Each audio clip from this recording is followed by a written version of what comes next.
Welcome to Alien Whispers. If you enjoy the story, don't forget to like, subscribe, and leave a comment below. Now, let's dive into the story. Orion Spaceport buzzed like a cosmic beehive, aliens of every shape and size colliding in a neon-lit frenzy. Captain Chuck Starwheel, space cabbie with a knack for trouble, leaned against the Star Chariot, his retro rocket gleaming under the port's teal and pink glow. His tan cowboy hat tilted back, denim jacket sporting an American flag patch. He sipped space coffee, black as a black hole, twice as bitter, watching a six-armed Xeno bicker with a feathered vendor. Tourists snapped selfies with a glowing astronaut statue, and a grumpy robot janitor swept up cosmic litter. Captain Starwheel, a gravelly voice cut through the chaos. Chuck looked up to see a gray-skinned Xeno, eyes twinkling like twin supernovas, clutching a small metal box etched with shifting, glowing alien runes that pulsed like a heartbeat. "That's me," Chuck said, tipping his hat. "What's the job?" "Deliver this to Xeno Prime," the Xeno said, setting the box on the Star Chariot's hood. "One rule, don't open it. Ever." "Got it," Chuck smirked. "Don't open it?" "Buddy, that's like telling a kid not to eat candy. I'm a pro, but curiosity's my middle name." The Xeno's eyes narrowed, voice dropping to an icy hiss. "Open it, and you'll wish you hadn't. Double pay, but don't test me." "Double pay?" Chuck whistled. "Deal." Box stays shut. He pocketed the credit chip, and the Xeno vanished into the crowd, leaving the humming box behind. Chuck stashed it on the dashboard, fired up the Star Chariot, and blasted into the void, stars streaking past like cosmic fireflies. The box's faint glow nagged at him, runes dancing like they were whispering secrets. "Just a peek won't hurt," he muttered, glancing around as if the Xeno might pop out of a vent. He flipped the lid. Inside, a glowing stone swirled with hypnotic patterns, like a galaxy trapped in a marble. It was mesmerizing, but a chill crawled up Chuck's spine. "Probably just static," he said, snapping the box shut. Instantly, the cockpit lights flickered like a cheap disco, and a shrill screech pierced the air. "Betty, what the hell's going on?" Chuck yelled. "System error, unidentified source." Betty's AI voice warbled, glitching. "Suggestion, panic immediately." Chuck's jaw dropped as the Star Chariot shuddered, the dashboard sparking like it was possessed. "Ah, hell," he groaned, gripping the controls as the ship bucked like a bronco in a cosmic storm. The second that box snapped shut, the Star Chariot threw a tantrum. Cockpit lights flickered like a busted disco ball, casting wild shadows across the dashboard. A bone-chilling cold swept through, and Chuck yanked a ratty blanket from under his seat, wrapping it around his shoulders like a space burrito. "Won the galaxy's name," he growled, his breath puffing out in frosty clouds.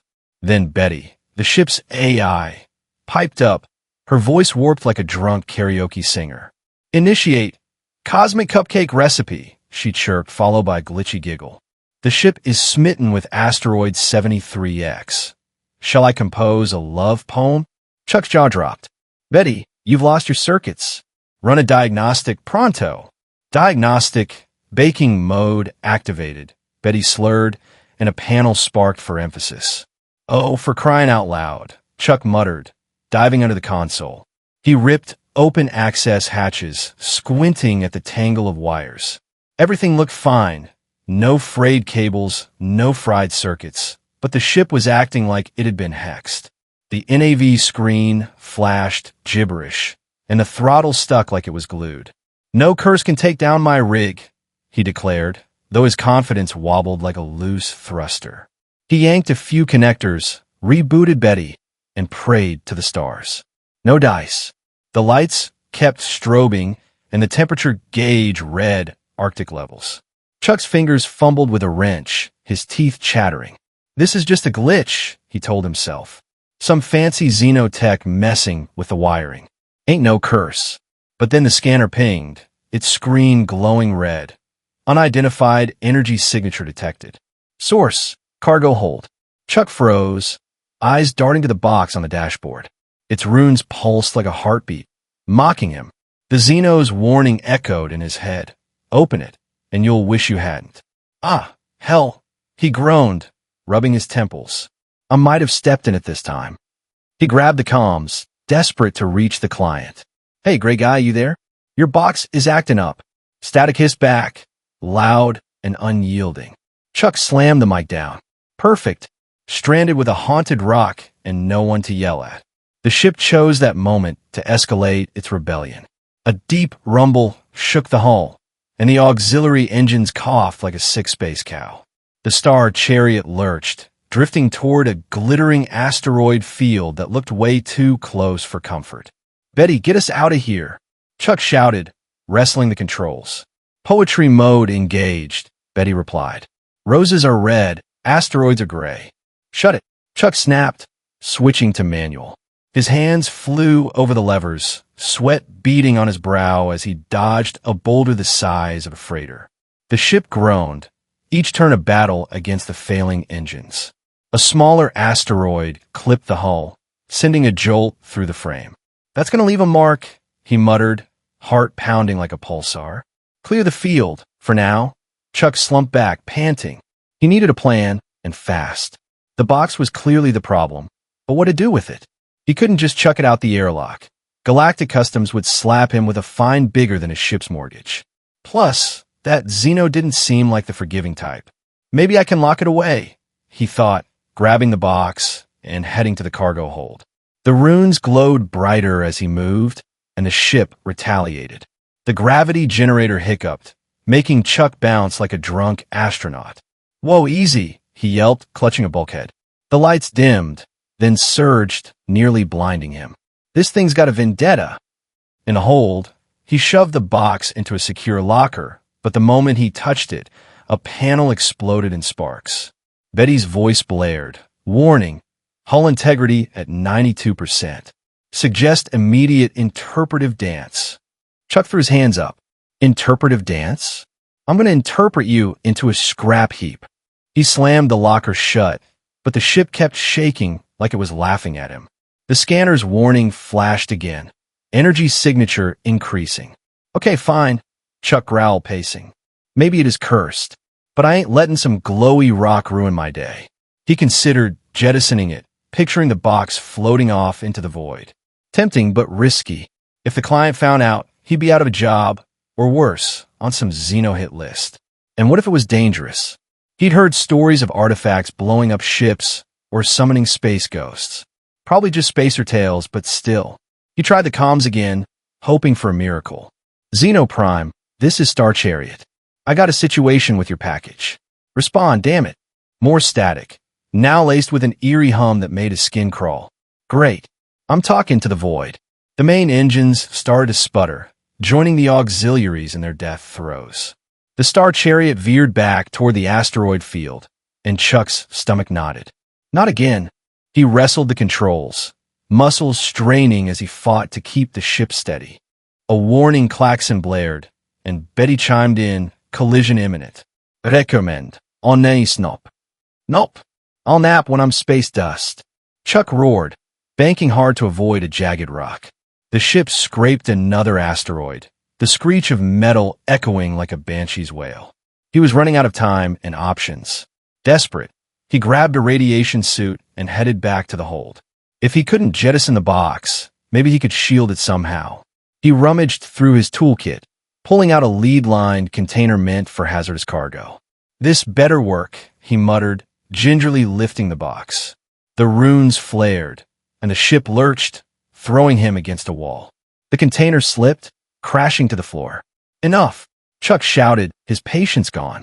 He scooped up the box, ignoring the sparks flying around him, and sprinted to the airlock. Regulations be damned. He was done playing nice.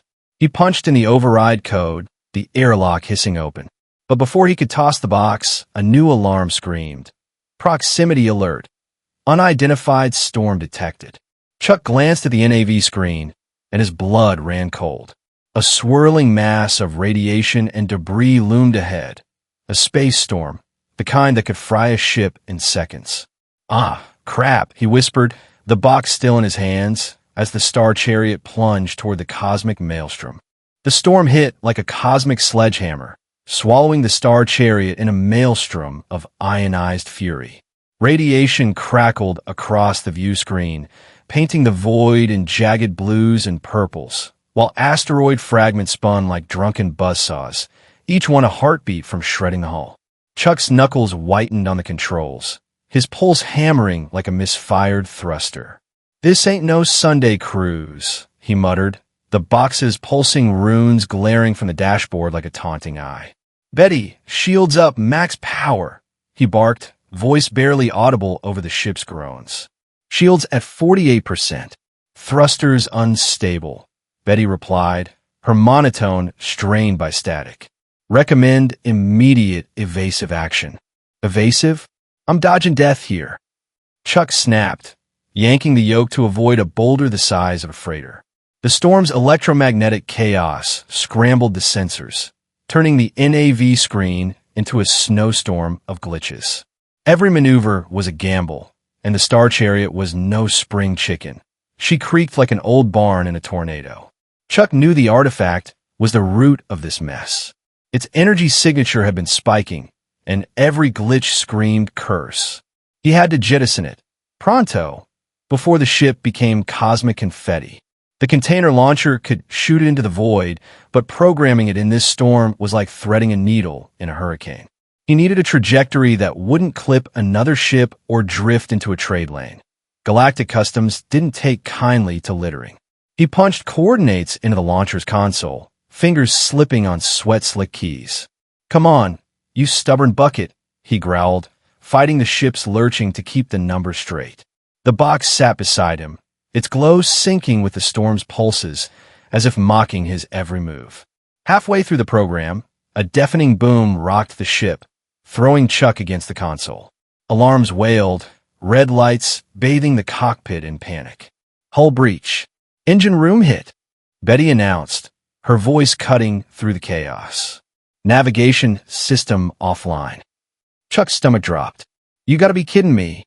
A glance at the rear monitor showed a jagged asteroid fragment lodged in the engine bay, sparks flying like a 4th of July gone wrong. Without navigation, he was a blind man in a shooting gallery. "Hold it together, girl," he whispered to the ship, grabbing his toolkit and a radiation suit. The storm's rays were frying the air, and he could feel the static prickling his skin. He sprinted to the engine room, the corridor a nightmare of smoke and flickering lights. His boots clomped on the metal floor, fighting the ship's wild bucking. The engine room was a war zone.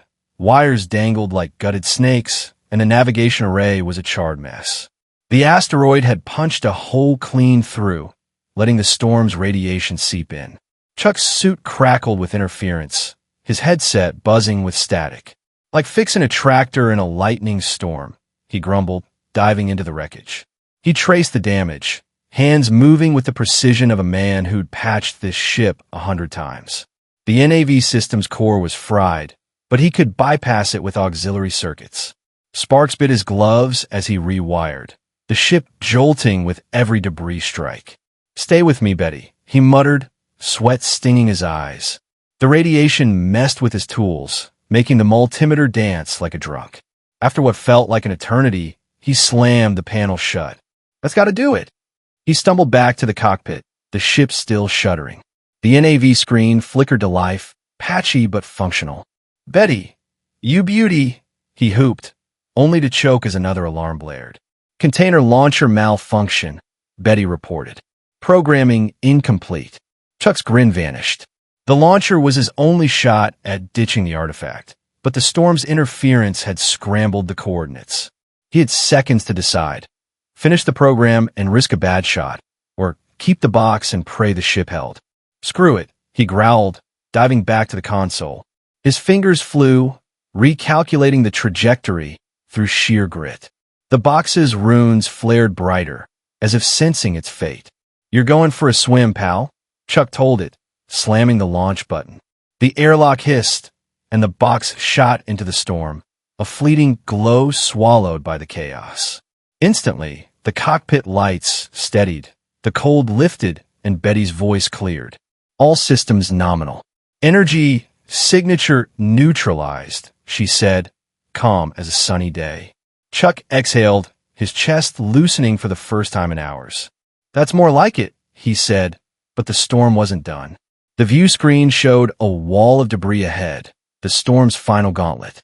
With navigation back, he could see a narrow path through the chaos, a sliver of hope in a sea of death. "All right, Star Chariot, let's dance," he said, gripping the yoke. The ship weaved through the debris, each dodge a heartbeat from disaster. A rock grazed the hull, the screech of metal like nails on a chalkboard. Chuck's jaw clenched, his focus razor-sharp. "Almost there," he whispered as the storm's edge loomed. With a final burst of thrusters, the Star Chariot broke free, the maelstrom fading into a starry calm. Chuck slumped in his seat, sweat-soaked and shaking. "We made it," he rasped, a grin creeping across his face. Relief flooded him, but a knot of worry tightened in his gut.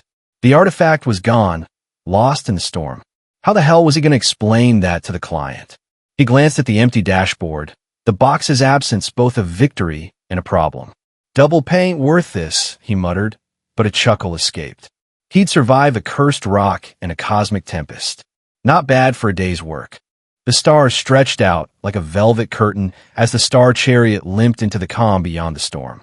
Chuck Starwheel slumped in his pilot's chair, his cowboy hat askew, sweat still beading on his brow. His hands trembled from the adrenaline, but a grin tugged at his lips. He'd outrun a cosmic tempest and ditched that cursed box. "Not bad for a day's work," he muttered, though the empty spot on the dashboard nagged at him. That artifact was gone, and he had some explaining to do. First, he needed answers. Why had the Star Chariot gone haywire? Was it really some ancient voodoo, or was something less spooky? Chuck pulled up the ship's diagnostic logs, his fingers dancing over the flickering console. Lines of data scrolled past, and then, bingo! A glitchy hologram projector inside the artifact had been spewing interference, scrambling every system from lights to engines. No curse, just a piece of junk tech with a bad attitude. Chuck threw his head back and laughed, the sound echoing in the cockpit. "Ain't that a kick in the thrusters?" he said, shaking his head. "Here I was thinking I'd pissed off some space ghost, and it's just a busted gadget." The relief was like a shot of space whiskey, warm and grounding. But the client loomed large in his mind. He'd promised to deliver that box intact, and now it was floating somewhere in the void. Time for some galactic tap dancing. Chuck set course for Xeno Prime, his mind racing. The box was sealed, and the Xeno hadn't struck him as the type to double-check. Maybe he could bluff his way through. "Gotta play it cool," he told himself, adjusting his hat and practicing his best poker face. The credits, double pay, no less, were worth the gamble. As the Star Chariot touched down on Xeno Prime's dusty landing pad, Chuck grabbed the empty box, its runes now dark and lifeless. He strode out to meet the gray-skinned Xeno, whose supernova eyes locked onto him like lasers. "The package," the Xeno demanded, voice sharp enough to cut steel. "Right here, safe and sound," Chuck said, handing it over with a grin that hid his pounding heart. He held his breath as the Xeno turned the box over, inspecting it with a frown. Seconds stretched like light years, but the Xeno finally nodded, his expression softening. "Efficient work, Captain," he said, transferring the credits with a flick of his wrist. "A bonus for your discretion." Chuck tipped his hat, barely suppressing a whoop. "Pleasure doing business," he replied, sauntering back to his ship before the Xeno could change his mind. The second he was clear, he let out a cackle. "Slicker than a comet's tail," he crowed, pocketing the hefty sum. Back aboard, Chuck didn't waste time. He docked at a nearby repair bay, using the bonus to patch up the Star Chariot's battered hull and fried circuits. The mechanics shook their heads at his space tape fixes, but Chuck just grinned. "Gets the job done," he said, tossing them an extra credit for their trouble. With the ship purring again, he hit the local cantina, snagging a bottle of top-shelf space whiskey, smooth as a nebulous glow. Back in the cockpit, he poured a shot into his coffee mug, raising it to the stars. To dodge in curses and outsmarting Xenos, he toasted, the burn of the liquor matching his satisfaction. Chuck pulled out his battered, strange space notebook, a journal of his wildest fares. He scribbled the tale, chuckling as he wrote, "Asterisk never trust a glowing box, especially if it's cursed. Spoiler, it was just a hologram glitch. Morai? Don't buy into curses unless they're coded in bad software. Asterisk, he snapped the book shut, feeling like the luckiest cabbie in the galaxy. As he fired up the Star Chariot's engines, the hum of the ship felt like a heartbeat. The stars beckoned, each one a promise of new trouble and new triumphs. Curiosity nearly cooked me this time, Chuck said, his grin wide as a supernova. But where's the fun without a little risk? With a tip of his hat, he punched the throttle, ready for whatever the cosmos threw his way next.